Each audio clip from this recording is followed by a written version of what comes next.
The police are overwhelmed. How many times have you heard it?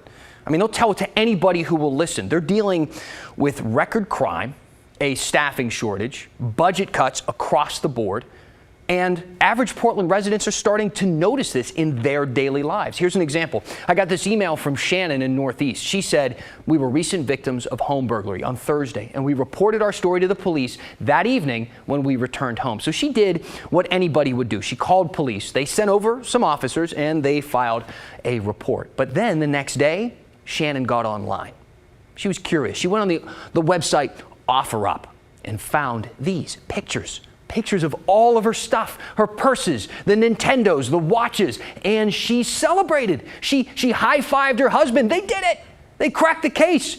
They called police. It seemed like a done deal, and it was, just not in the way that she thought. Police told her they didn't have the resources to pursue a case like this, even though she found something even more alarming. One of those photos on the OfferUp website was a saw that they still have in their backyard, something that wasn't even stolen.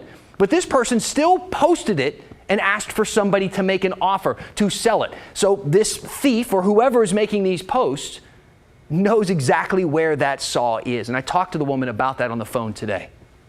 And it's still sitting out there in our shed, meaning that the person who has stolen our items is planning on coming back on our property again and stealing it again. And so what did police say about that?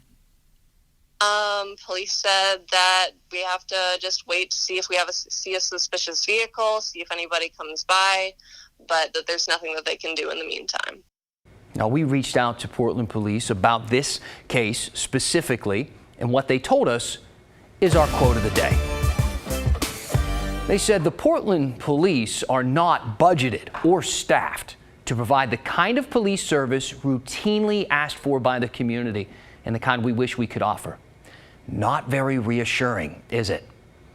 I've been hearing a lot of stories just like that one. Maybe you have one. Maybe you do. Tell us, email us at thestory@kgw.com. But look, there are plenty of examples in the news already. I mean, how about Antifa and the Proud Boys fighting this weekend all over town? Bear mace, pellet guns, paintball guns, robbery, vandalism, assault. I mean, you can see all of that in countless videos online, and not one person was arrested.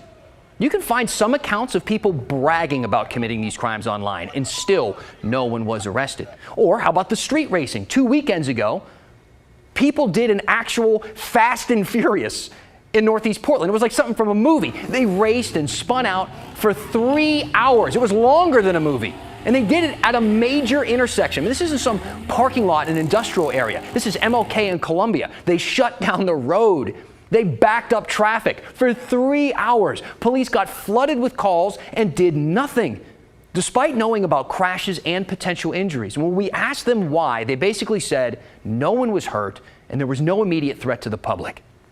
These are in-the-moment decisions that supervisors make. Can we intervene somehow safely? Can we serve the community somehow safely in order to make it better?